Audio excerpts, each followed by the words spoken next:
I'd love again to introduce my friend, Deborah Harshaw from Windsor St. Clair Rotary Club. She is the environment chair. Um, you guys may know that a few weeks ago, I took a lovely walk with Deborah at the Ojibwe Nature Preserve, had a lovely time, and we had a conversation about having her come on. So, Deborah's going to tell us how we can begin our planting right now. So, Deborah, take it away. Thank you, Therese. Okay, so whoops. I too have a cat that is very interested in my lap. So I will try to remove her when she gets a little bit too rambunctious. Just for those that don't know me, I am with a Rotary Club of Windsor St. Clair, and I've been with them, I think it's coming up on 23 years in March. So a little while. And you guys can hear me okay? Okay, it's wearing these, it kind of gives you a little false sense of, not being there. But anyways, I was past president in 2016, 17. And just before COVID, I've always been interested in gardening. I've always been interested in the environment. And just before my kitty, okay, kitty, you can't chew on that. Yes, this is Kitty. She looks very much like your kitty there. There, so there we go, honey. Became very much interested in the environment and how Rotary had taken on that a newer role of environmental sustainability, and how I got a little bit more involved. I started listening on webinars, and many of you know Chris Stein from Operation Pollination, and he had seen my District 6400, so immediately texted me and asked me if I'd be interested in becoming an ambassador for Operation Pollination. And we had a little meeting, and sure enough, this was something that was right up my alley. And so things have grown from there for me and my club. I became a pollinator, Operation Pollinator ambassador. And okay, what I'm going to do, there, I'm going to put this away because my cat is very interested. Can you guys still hear me? Yes. Okay, Yes, good. we can. There we go. Because that's all she wants. All right. If I fade or something like that, please tell me. And then we decided to start an environmental committee. It's a subcommittee for our club, but what we try to do is we try to look into what community events we can do that would get the word out there about pollinators specifically, but the environment as well. And so one of the things that we did was we have a big festival every year called Art in the Park. And we asked, so that's in June. I don't know, some of you may have been to it, not all. It's a beautiful event, actually. Amazing arts and craft work from artisans from around Ontario, and I think some from Michigan as well.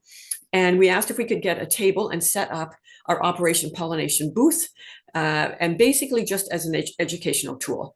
And so we had a little craft that we did with the kids. And initially, the first year, we had seeds only.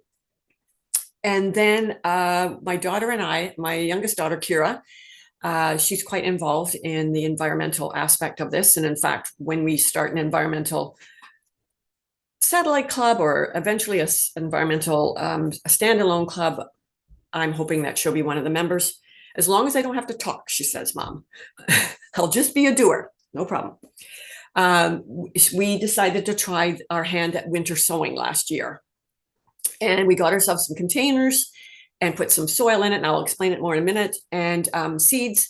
And then in the spring, we had probably 500 seedlings.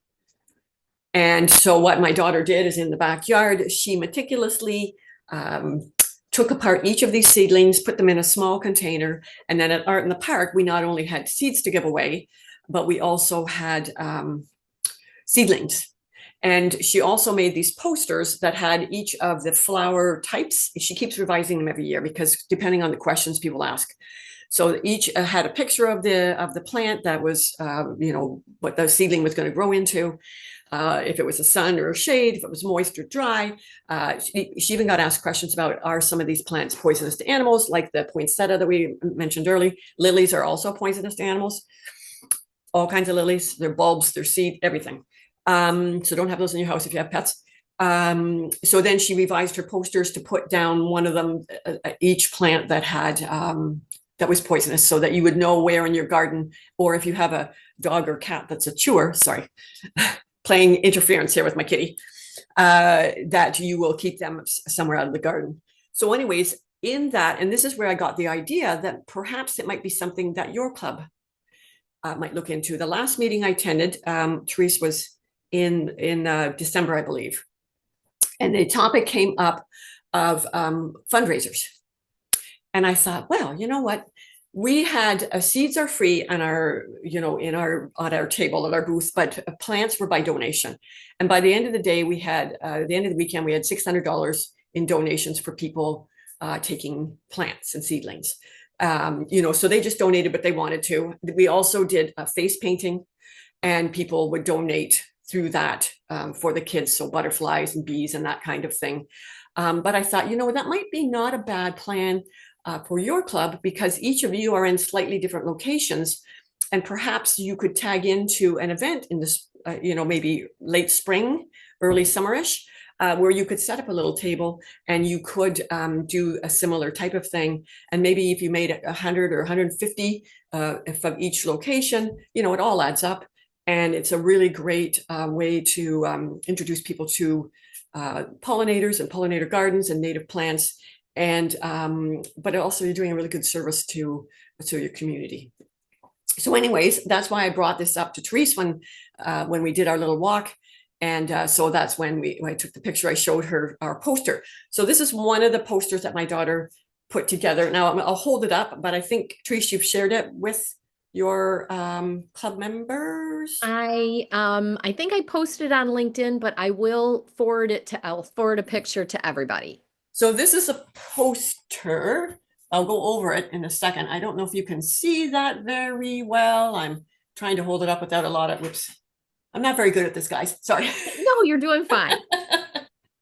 You're doing fine. So anyways, what she did on her poster is she did a winter sowing, a quick guide. And she also got me a website last night, which is somewhere, I'll grab it in a second, of where she got sort of the best information. And it was actually out of BC, the Humane Society, believe it or not.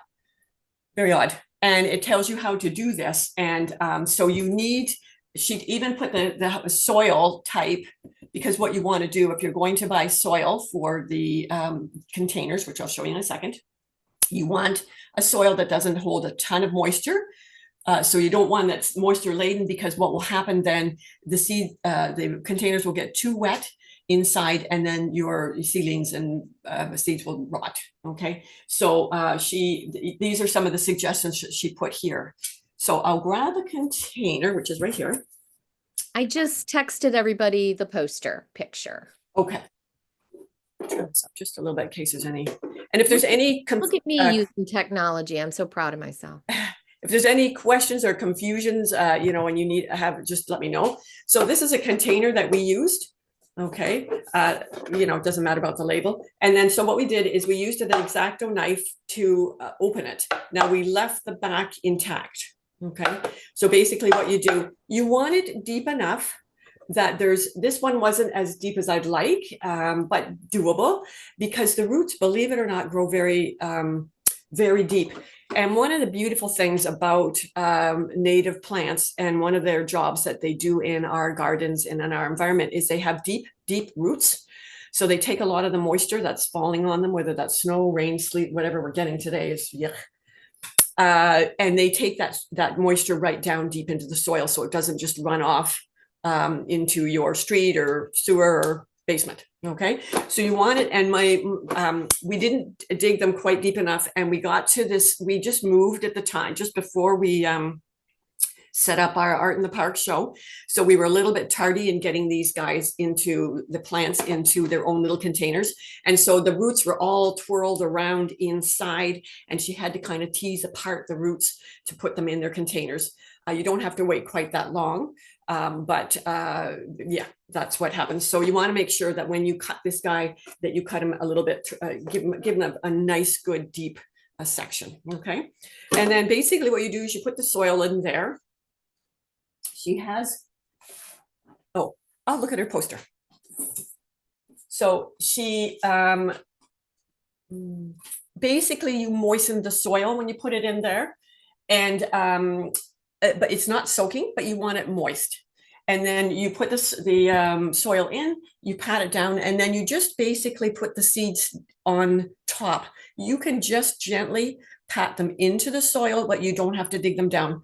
Typically, you put them the depth that matches the size of the seeds. So some of the aster seeds, if they're, aster seeds are like chia seeds, that size, you just put them on and just pat them down. Okay, so most of the seeds you don't have to dig under. Okay, then what you do, and so what we did, we got ourselves a Sharpie, but this one is an oil paint base one. Okay, and I got them at the hardware store, and they tend to last longer. They won't wash off with rain and snow, etc. So what we did, just to be doubly safe, is we put in a piece of painter's tape on the inside with the plant name, and then we put the plant name right on the container with the Sharpie. Okay, because it's all kind of fun in the spring when you look and you go, okay, this might be a milkweed or it might be coreopsis. Don't know. Okay. It's good to know. Okay, and then what we did is I bought this awesome tape from the hardware store, and it's for interior and exterior use, so you could use it outside to make some kind of repair on something, and it would hold. And then so last year what we did, we taped the whole way around, and my daughter said, we don't need to do that, Mom. We just put a couple of pieces right at one section, because you don't really need to open this guy at all until you're ready to harvest your plants. Okay, so we put the one piece here. Now, two important things. A, make sure the lid is off. Okay, because we want our rain and our snow to fall in there just like as if the plant was growing in your garden. Okay, and B, I think she's done this. You want to make sure there are holes in the bottom of your container. So she bought herself a little soldering gun, a little soldering iron, I guess you call them, and she heated it up, and then she was just able to put the 4 holes. And that's because you want the soil to not be, you don't want you guys swimming like an aquarium. Okay, you want the water to come in and drain. Now, last year was our first year of doing this, and like I said, we got 500 plants. We didn't have near as many containers as we do now, but still, we were really prolific in our planting last year. We didn't have a lot of rainfall or snow, if you guys will remember that last year, at least in our area. Sometimes you guys in Detroit, because of the way the lake is and Detroit River, you might get a little bit more, but we were living in, and we had rented a house before we bought here. We didn't have a lot, so we had to check them every once in a while. And if we felt they looked a little bit dry, we just used a little watering can, and we put a bit of water in each of them. So just kind of once in a while check them. But once you're done, this guy goes right in the garden. Yeah. So he doesn't have to be kept anywhere specific. We have a small little garden fence to keep the dog out of newly planted areas that we put in this summer. And so we just tucked it in on the side. And so let nature do its thing. Any questions about that so far? So Okay. I just wanted to say that one of the things that I found interesting is when you and I first discussed this, when we were taking our walk, you were asking me to, Therese, make sure you start saving some, milk jugs and water jugs. And I'm like, oh, okay. But when I saw the poster and realized that we're using the whole jug, my thought was we were just going to use the bottoms. Right. I love the idea that it's the whole, and Yeah. the water's going in through the Yeah. top and still Yeah. protecting Yeah. the, Yeah. And so this last weekend, I think the picture was there a couple of minutes ago with our members, some of the members of our environmental group, and we did 50. So we saved some of the containers that we used from last year. okay. So we reused them again because they're perfectly fine. And then we got some more. We must have probably another 50 we haven't filled, but we did 50 containers because our 50th anniversary as a club is this year. So I thought, why don't we do 50? So we had enough hands on deck that we were able to do 50 And Carlo and Nancy Abadi took a few just to put in their garden, but the rest of them are here. And then, but it's so easy to do. I mean, you get yourself 6 jugs. We use juice containers, so I use lemonade in my water when I'm on my bike because water's kind of boring and and I don't like Gatorade. So I kind of do a half and half. So it's easy for me to get some lemonade jugs. And then my daughter likes cranberry juice. And so that's what we've used pretty well. And they're a nice size, the bottom's big enough that you can, we had one small one, but you can't do too much with that. And they're nice and stable. They're not going to be tipped over that readily. The containers, is it usually a clear, or can it be like the translucent, like aren't milk jugs a little like, cloudy, I guess you would say. You know what? That's a really good question. Does it matter? I guess yeah, is what I want to know. I mean, you do want to get some light in there, right, but I don't know how much you need. Very good question. I haven't seen anybody. I can ask the gals that have been doing it a little longer than me and find out what the answer is to that, and then Teresa, I can let you know. Sometimes people use, the containers that you get like a salad in, and then they fill the bottom, they keep the lid, and then so I've seen that as well. Like, you don't have to be super fancy, but I don't remember in any of the pictures I've seen specifically seeing whether it's cloudy. That's a really good question. Because you do want you do want light in there, right? Right. Yeah, I was thinking the same thing, Chris. Yeah. we don't drink a lot of pop in the house, but I am a fan of Verner's no sugar. And so I'm going to skip the deposit. Oh, yeah, that's what they look. Yeah, I'm going to skip the deposit on my Verner's and use my Verner's bottles because the large 2 liters are clear. But I had a question about seeds. Any recommendations about what seeds do well? Because honestly, I've got plants all over my house that I bring in because it's winter, but what about ones that are going to do well out in the cold? So your best bet is the native to your area plant. Okay. And I mean, those are, you can find online what is native to your area. We are going to be very similar in this area. Sue, with you being in Connecticut or wherever looks like you're in a warm location right now. But anyways, but for most of us in this area, any of the native seeds. So normally a native seed needs a winter stratification, which means if you collect the seeds in the fall, let's say from your local milkweed plant, just for use for an example, they recommend that you either put them in the fridge for 6 weeks or you keep them in a cold if you have a storage shed out in your yard or your garage. The one fellow in Windsor, Leo Silvestri is his name. Some of you may have heard of him. Mm-hmm. He's a huge milkweed and monarch butterfly fellow, and he puts them in his garage for the winter. He doesn't need to put them in a fridge. But the way we're doing this with the winter sowing, you're going to get there easily. We did it in January, so they have all the way until the end of February for cold. And then after that, March, we're not having any more cold. That's the law. But but we're definitely getting enough cold at the moment. So your winter seeds are going to be your winter ones. And the ones that we have that we used for our winter sowing of last weekend, we got either from our own garden, or I do have a woman in Kingsville that she also gave me a big bag of a variety of seeds that she harvested from her own garden. So they can often be free.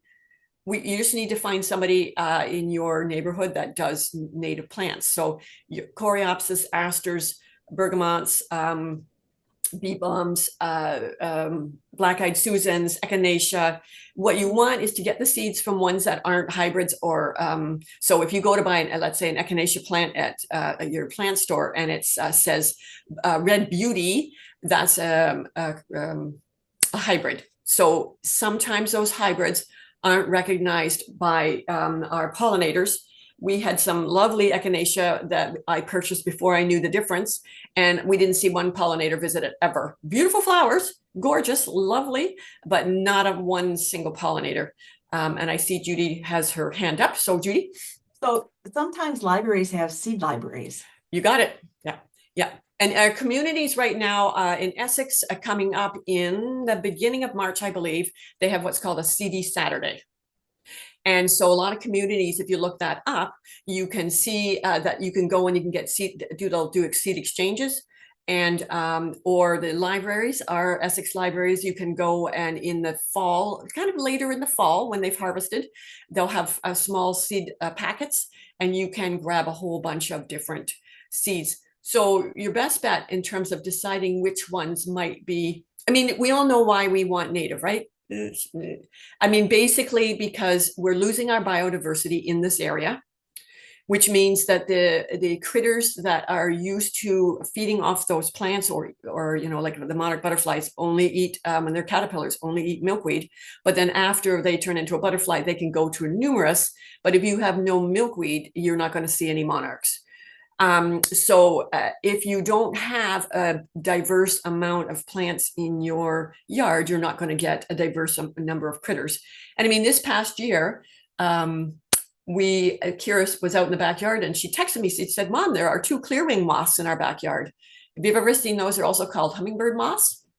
They're amazing. So I came out and I thought, oh, darn, I missed it. And then all of a sudden this guy flew right beside me and landed on a flower right beside me. And I got to take these beautiful pictures, but you see such incredible, diverse little critters. And so every time we see somebody land on one of our plants, it's like, you know, we've won the lottery. Well, small lottery, but so that's one of the reasons. But the native plants also, when I moved to this area, we took out some of the plants they had. I haven't taken them all out yet, but we're taking out some. And they had 4 rhododendrons, which gave me a total of, four flowers.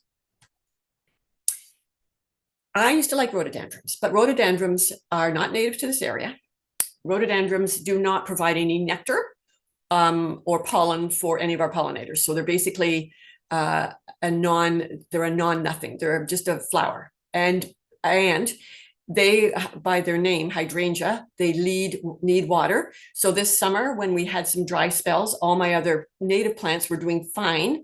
I had to go water the darn hydrangea because after a couple days, they'd start to droop. And it's like, okay, you guys aren't giving me any pollen or nectar. You don't even have very many flowers for me to admire, and you need water.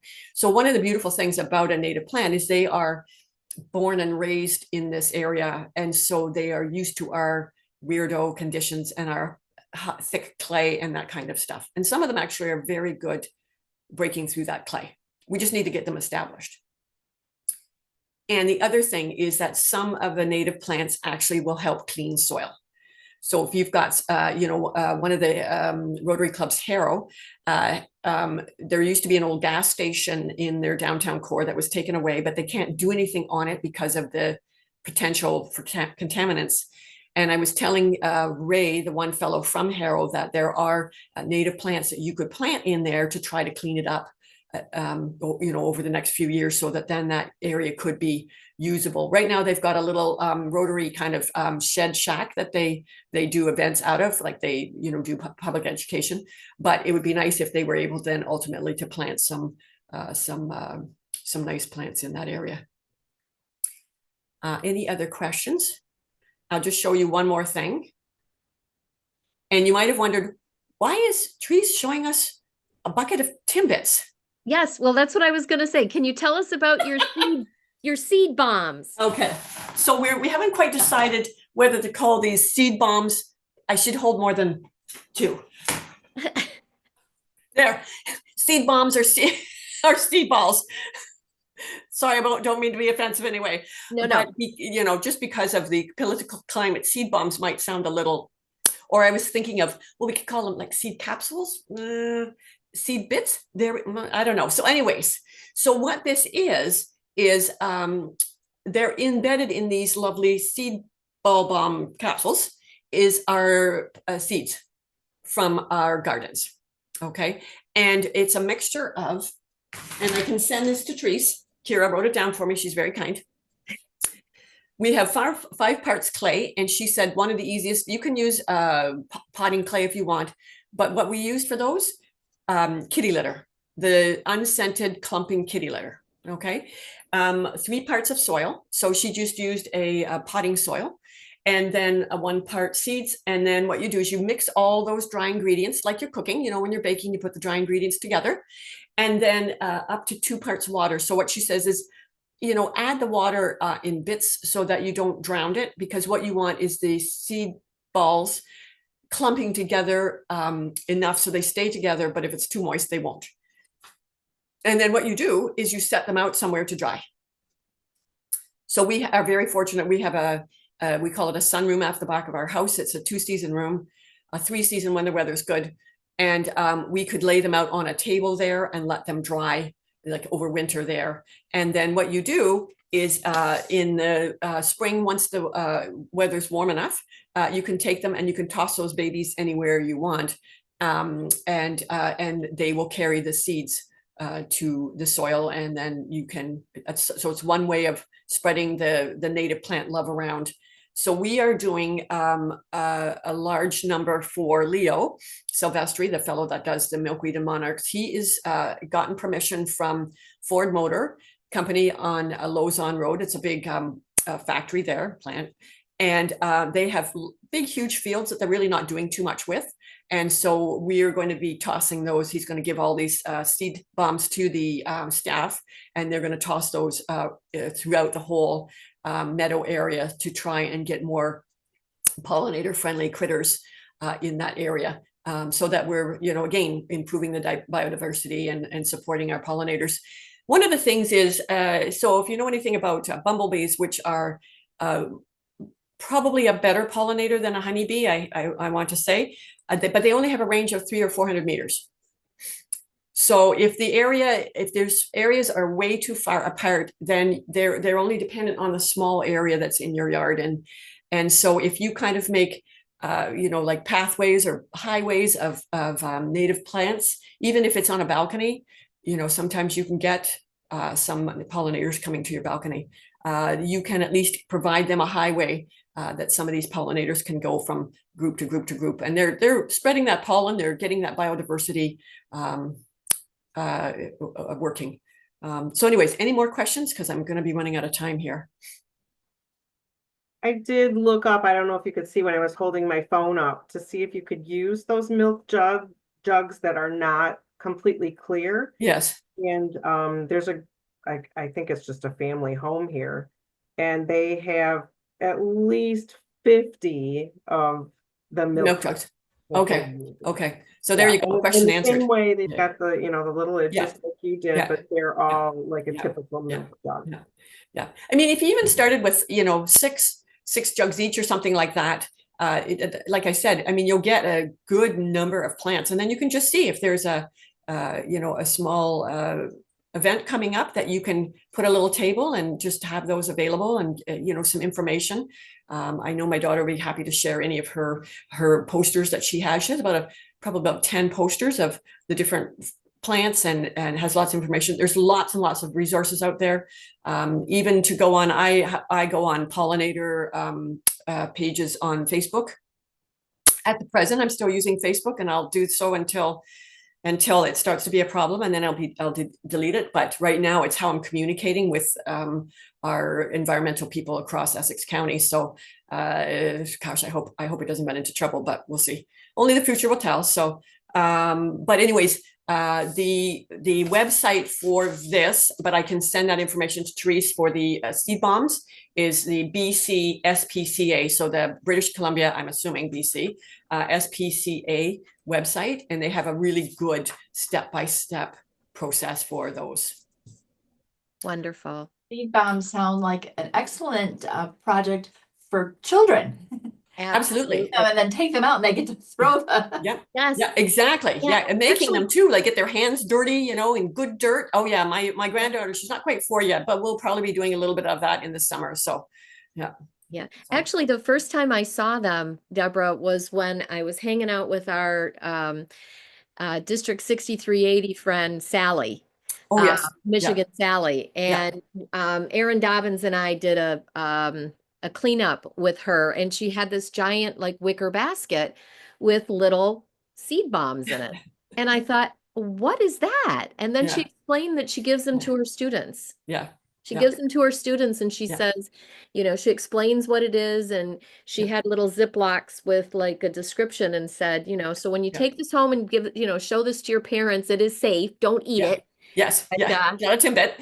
but it was the first time I'd Yeah. ever seen that. Yeah. It's amazing. Yeah, and you can, what we've done is with our seeds, we put them into different containers. One last thing, with the different, so these seeds are from plants that would do well with full sun and drier soil. These guys could do part shade, and then that way you can kind of throw them, okay, there's some treed and shrubby area over there, that's where I'll throw those ones there. It's totally sun, I'll throw those ones there.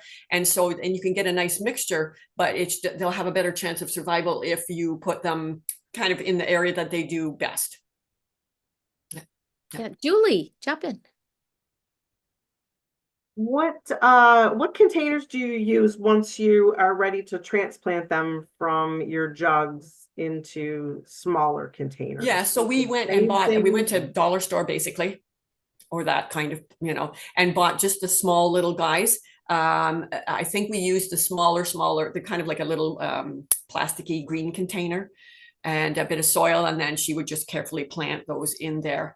And so, and what we did is we bought ourselves a shelving unit and we put all the plants on the different shelves. And then when somebody said, oh, do you have any, you know, New England asters, we could go and pull a couple of those plants. And, you know, so that worked very well. Thank you.